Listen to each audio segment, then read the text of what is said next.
Bonjour, bienvenue sur ma chaîne. Dans cette vidéo, Joël de Rosnay nous explique ce que c'est que l'épigénétique et comment on peut aider notre corps au quotidien à améliorer notre état de santé, grâce notamment à ces 5 éléments. Avoir une alimentation équilibrée, faire de l'exercice physique, être en harmonie, la recherche du plaisir et la réduction du stress.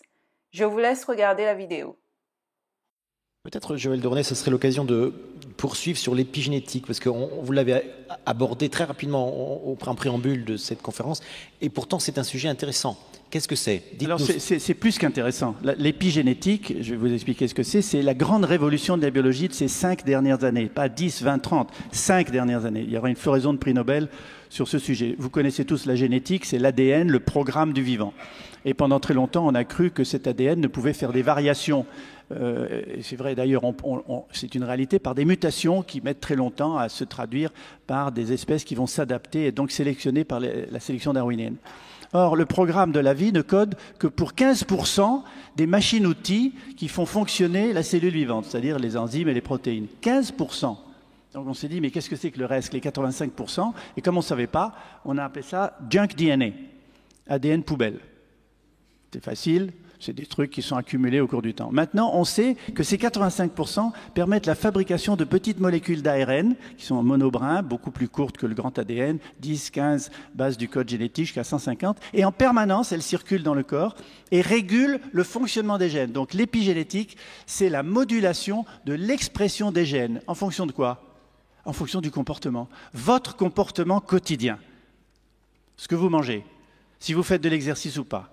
Si vous avez managé ou non votre stress, si vous avez du plaisir dans ce que vous faites, et si vous avez un réseau social et familial qui marche bien, ces 5 éléments, combinés entre eux, vont conduire à la production dans votre corps de petites molécules qui vont s'accrocher à des enzymes, lesquelles vont rentrer ou être reconnues dans le noyau. Dans le noyau où il y a l'ADN.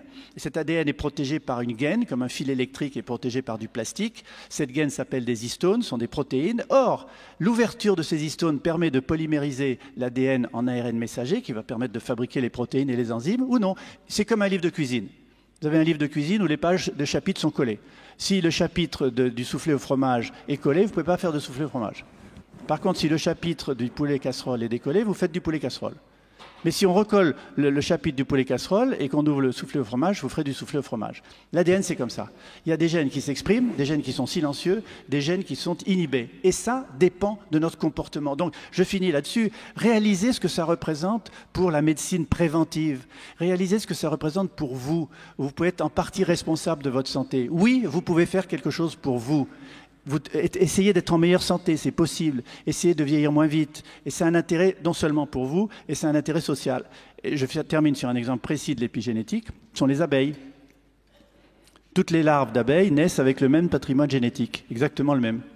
Mais si vous donnez de la gelée royale à manger à certaines larves et pas à d'autres, elles deviennent des reines. Vous avez la différence entre une larve d'abeille et une reine, ou une abeille ouvrière et une reine. Elle est plus grosse, elle pond des œufs et elle vit plus longtemps.